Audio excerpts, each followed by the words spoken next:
We've all had bad things happen to us, and we have moments where we feel like life just isn't going to get better. Well, today's guest, Jay Freeda, he's the general manager for MyTV 26. He is actually living proof that even when bad things happen, if you choose to make it turn into something good, it can happen through faith and through his faith in God. And just sit back and be inspired because this is an incredible story. Thank you for being with us, Jay. Thank you for having me. Yeah, if you don't know, Shastas Journey actually has been airing on MyTV 26 for a while, and here is Jay finally sharing his story, and I'm excited for everyone to hear it. All right. Yeah. Here. You are here. Can you give people a little bit of an idea of what MyTV 26 is, where it is, and what you do there? So MyTV 26 is public access of Modesto, Stanislaus County. And I'm now the general manager, last 5 years, going on 6 years.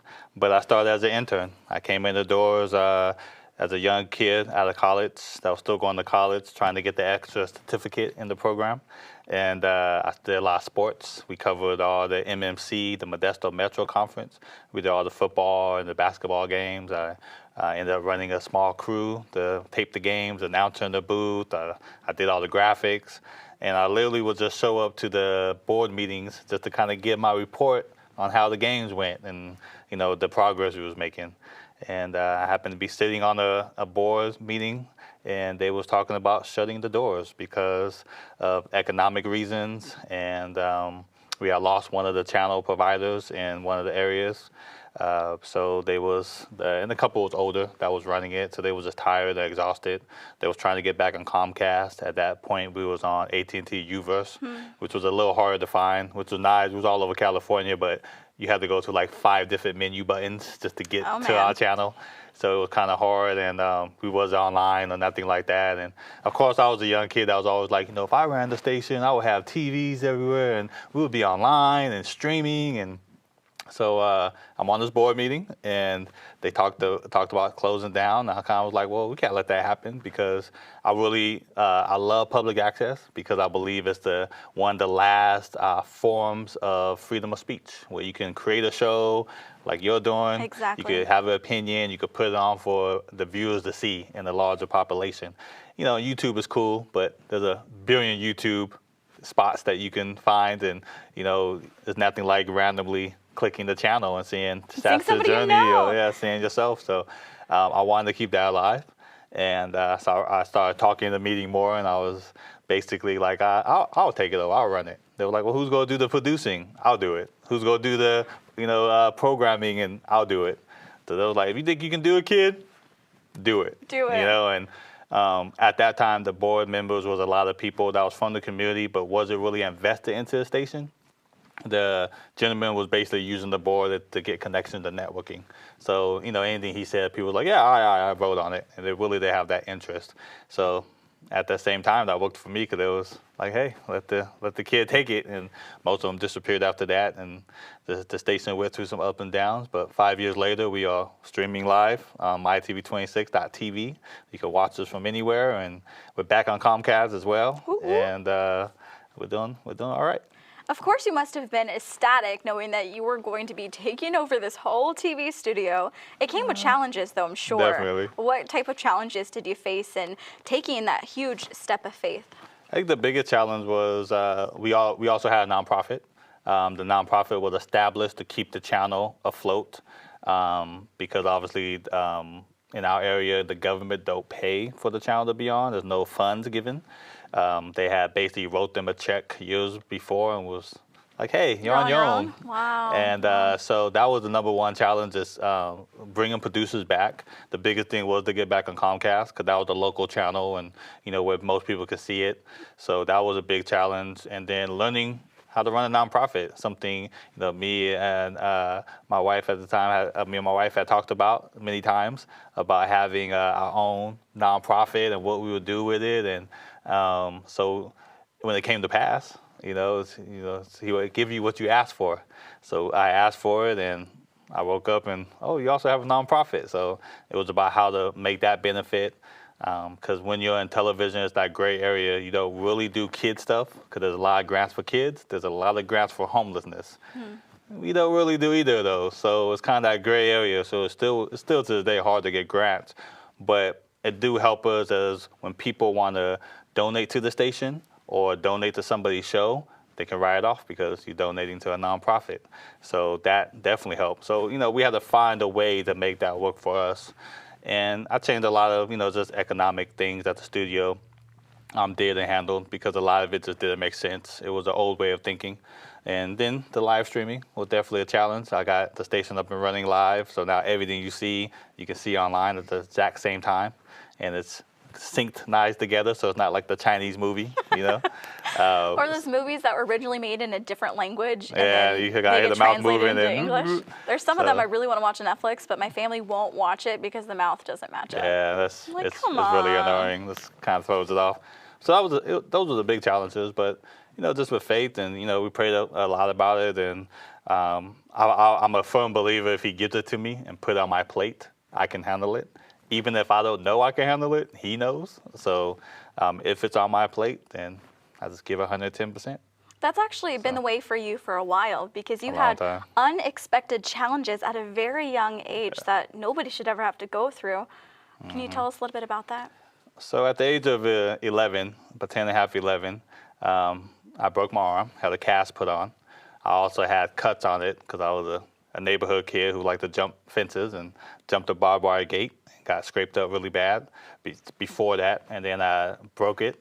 And I was also a foster kid. I forget to mention that. I was a foster kid at the age of 6. I got put in foster homes. So I was running around the neighborhood, broke the arm, and when they put the cast on, they asked me about the cuts. And I was like, oh, no, they're old, because, of course, I'm a little kid. I don't want to get in trouble. And they wasn't that old. And I really did nothing but put peroxide on it, because, peroxide kills everything. And so they asked me, they put the cast on. They didn't clean it correctly, how they should have. I didn't clean it correctly after I had it on, because I'm still the little neighborhood kid running around. And the foster parents really was like, scrub that cast, and like they should have. And about a month later, it started smelling. And so we took it back in and ended up having gangrene and losing the whole arm. It was casted from elbow down, but they took the whole thing because once gangrene hit the chest, you're pretty much done because they can't cut pieces out of you. And it's one of them diseases, you just got to cut it off, before it catches too much. So I really didn't know. I literally woke up. I woke up one time, and I was in a helicopter. Put me back under. I woke up again. I was in a room in San Francisco at a children's hospital. Oh my gosh. I remember seeing birds fly, across the window. I thought I was like dead, because you see birds flying in the sky. I'm like, okay, I'm dead. And I woke up and realized I was in the hospital bed. I looked over and the arm was gone. So at 11, was it nothing to cry over? I just kind of dealt with it, took it, and got back. And of course, even being a foster kid, the foster parent or the foster agency, they're like, oh, let's give him back to his mother because now he's, he needs his mom. This might be a situation where he needs his mother, right? They did it. They put me right back in the same foster home on the west side. So then I had to deal with struggles of just living and growing up in a rough neighborhood and not becoming a target. Because obviously if you have a weakness, I'm an 80s kid, so it was 80s, early 90s, and I could have been a target, so I had to just get tough real quick. And how has life changed since you were 11? I know that was a while ago, but how do you think your life has become more difficult because of that situation? I really would say difficult, not because of the situation. If anything, it was a blessing in disguise because it slowed me down and made me realize that I had to use my brain to get ahead. I wasn't going to, be the strongest guy. I wasn't going to be the guy who was going to take your lunch money. You know what I'm saying? So I had to use my head and really be smart about it, use my smarts. And that was a good thing. Plus, the lifestyle we was living back then was really fast-paced. Like I said, I lived through the 80s, so that's when neighborhoods really were bad. There was a lot of drugs in our neighborhoods. So we've seen a lot of just poverty and a lot of hurt people. And so it made me not go with the gangs because I don't want to be a gangbanger on one hand. I'm not going to be a drug dealer on one hand. You know, don't think that would work either. So Blessing in disguise. blessing in disguise. So I got away from Yes. all that. I did get jumped in no gangs, and I was, for the most part, the kid that people kind of like, oh, you know, get that kid Stayed a away from. pass. You know what I'm saying? And plus, you know, being in foster homes, being away from my mother, I was mad. I was an angry kid as well because I didn't have no parents. I didn't have really no guidance. Now I got an injury that nobody really had an answer for. I mean, I taught myself how to write again on one of them scribbly pads where you write on it and shake it up and down and it disappears. I had to, you know, because I lost my right hand. That was my good hand. So I had to learn how to write again, had to learn how to tie my shoe again, had to learn how to do everything. And being in a foster home, they wasn't ready for that, which can't blame them. Who parents is ready for, now they got this handicapped kid. And so I had to teach myself a lot of stuff. And I was mad a lot of the time just for my situation. And there was times I honestly asked God, why am I still here? Like, why did you just take me? Why leave me like this? You know, you have already took so much from me. So why something else? And, you know, it took me a while to get back into good walking in faith again. And but then as I got older and realized, you know, and he brought me through some other things, and I seen that he was still present in my life. And one of my favorite posters was the one where the footprints in the sand. I love You know, that. and I really, when I got older, that really made sense to me because I was being carried a lot of time thinking we was walking, you know, and there was only one set. So, and, you know, just when you reflect and you look back through, you see the things that he brought you through, and you be like, that could have only been God.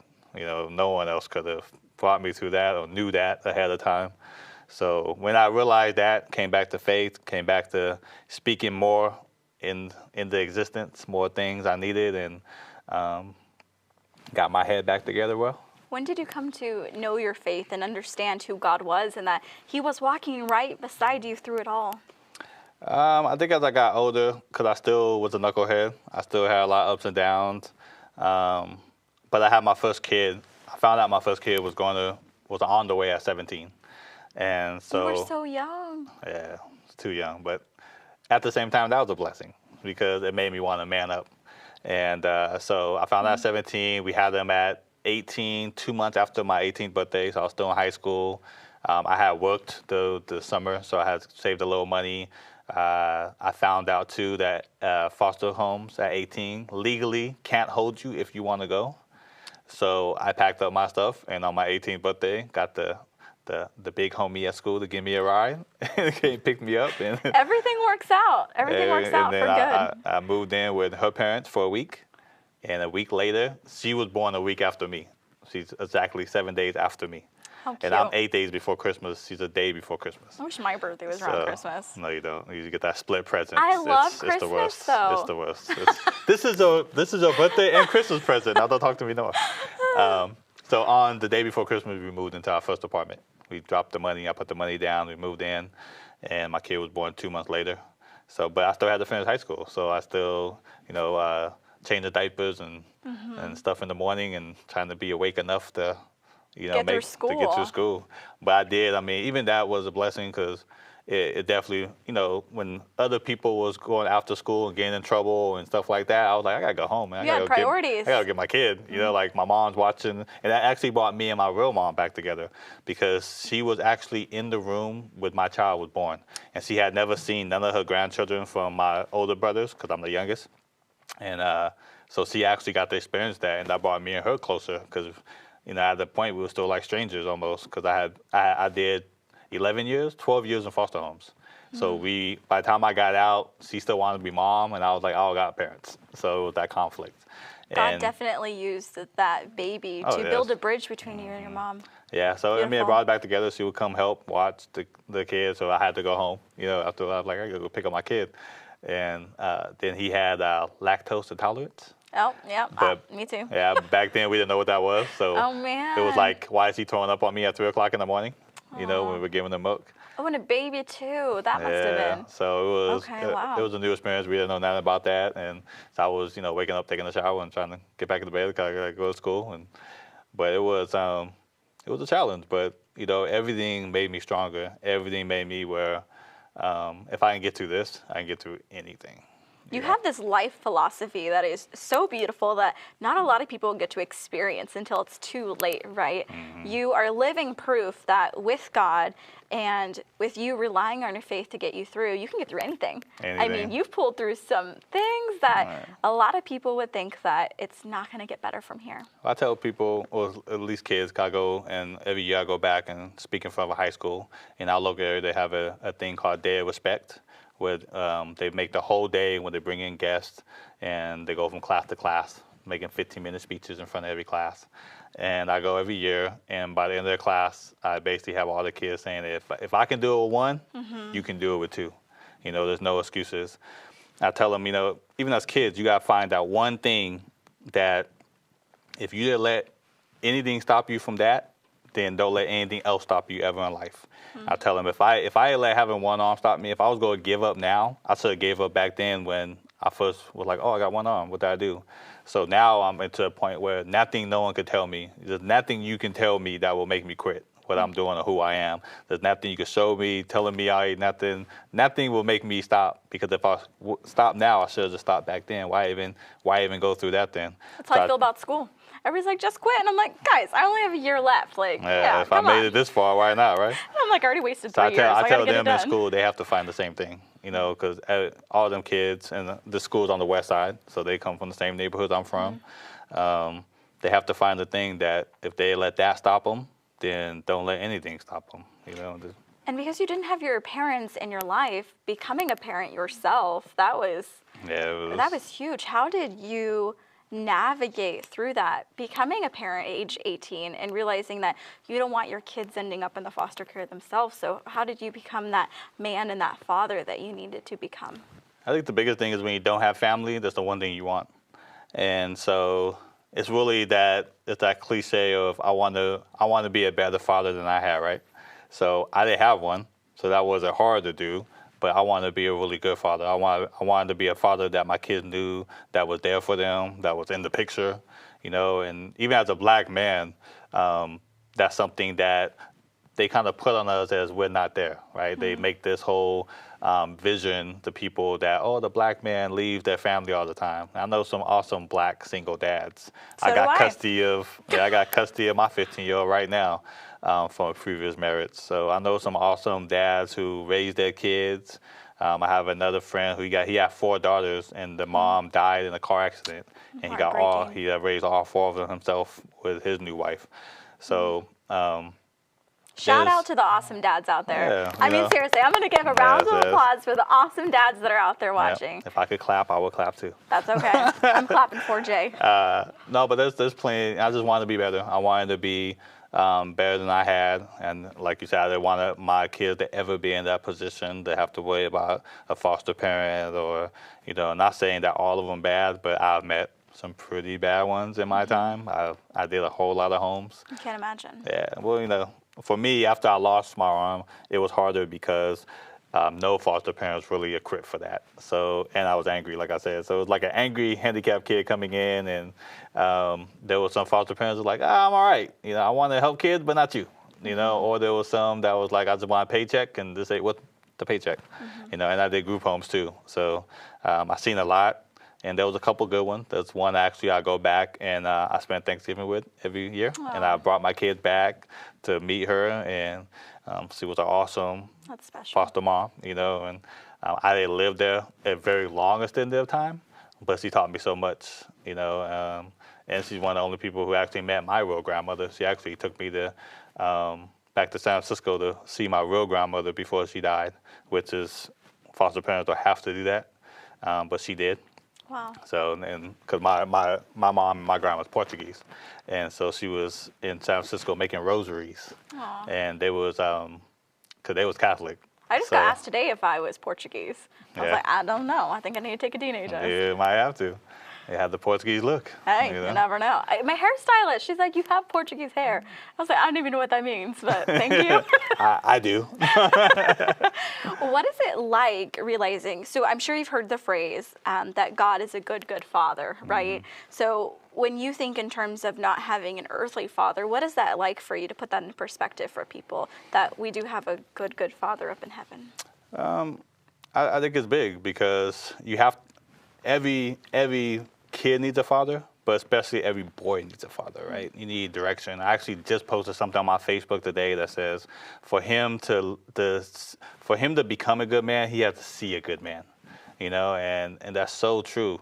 So, he brought me different images of that. He brought me people in my life to give me images of good fathers. And that's really how I even knew what a father looked like.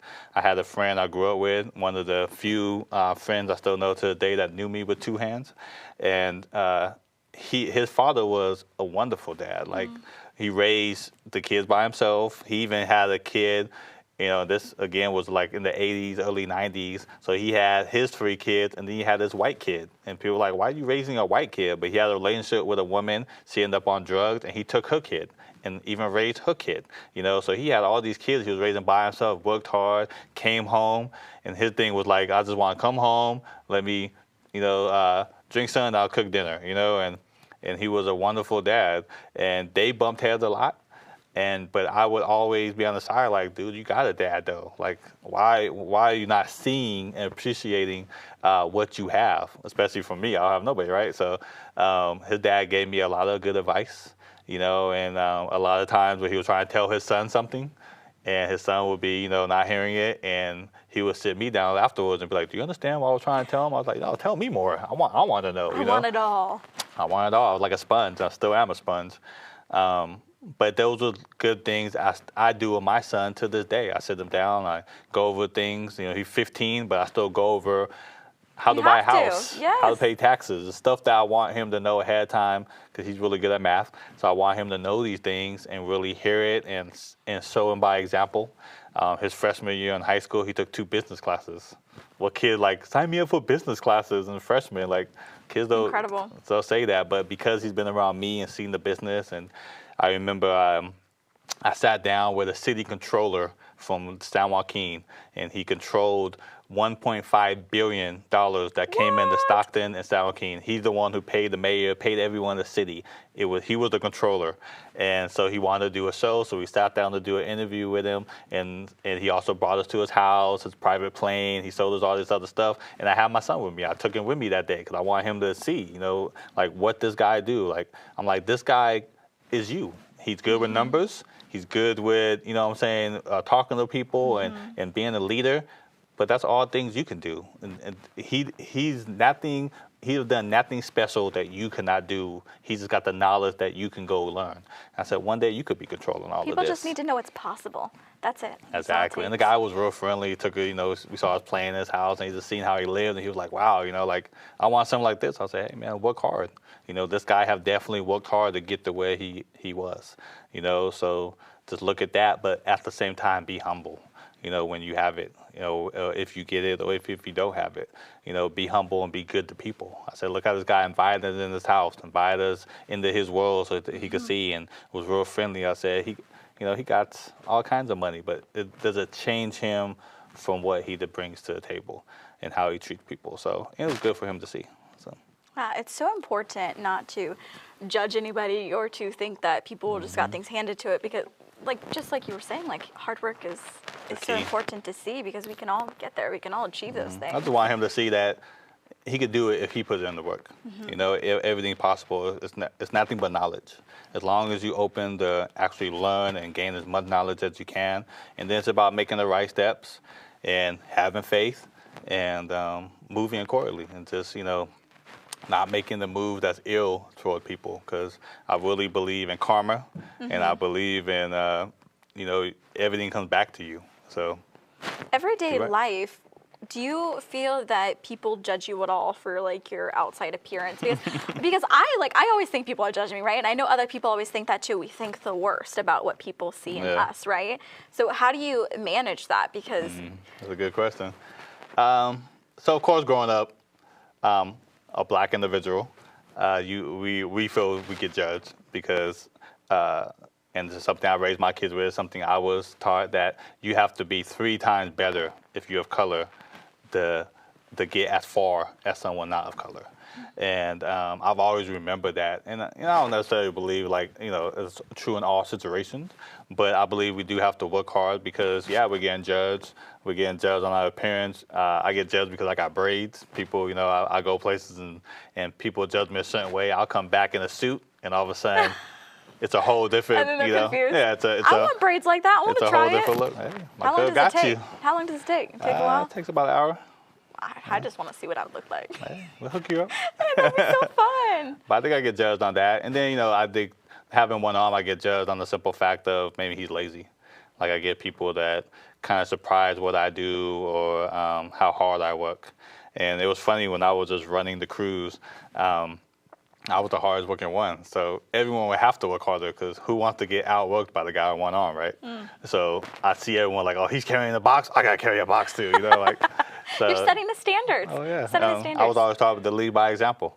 So, but I mean, on my crew, I wanted them to work hard. I wanted them to see that, the guy with one arm is working hard. What advice do you have for people who are in those circumstances themselves in their life where they feel that they are not at the standard that people want, or that they don't look a certain way, or they don't portray themselves a certain way? What advice do you have for them? Honestly, I think that you just got to throw all that out the window. Who cares what people think? It's about what you think of yourself. I love me some me. So it doesn't matter what anyone thinks or says. I don't move to impress somebody. I don't move to put something on social media. A lot of people do stuff just so I can take this picture or just so someone can see me. And, that's cool for them. But I don't do that. I move for what I believe is going to help me and my seeds and my family for the future. So I would say just be yourself, because it wasn't a standard, so someone made it a standard. But somebody had to come along who was different and create that standard. So create your own standard. Sometimes you got to make your own pathway, not just follow someone else's. Be daring. Make your own path and walk a little bit. And if you fall, get back up and keep going. Don't get discouraged. Because there's been plenty of times I felt like maybe I should do this, or maybe I'm over my head. Just on the technical side, and no. Wise words, Jay. Wise words. Thank you so much for being on the show. And thank you for watching and being a part of Jay sharing his testimony and his story. I hope that you were taught, healed, or inspired. If you want to hear more stories, Jay's actually airing Shasta's Journey on MyTV 26 again, Sundays, 9 a.m. What are all the different ways that people can watch? So you can watch it on Comcast, channel 26 in the Stanislaus area. You can watch it streaming online on mytv26.tv. And then we also have a Google app on Google Play. Just type in mytv26. So many ways. And if people want to contact you, we'll actually go ahead and put Jay's contact information up on the screen. Feel free to contact Jay if you have any questions, or if you want to donate or get involved with MyTV26. I know that he would be happy to make that happen. Definitely. Yes. Thank you for having me. Thank you so much. Please go to shastasjourney.com. Share your story. We'd love to hear how God is moving and working in your life. And also follow Shasta's Journey on Facebook and Instagram to get daily inspiration. God bless.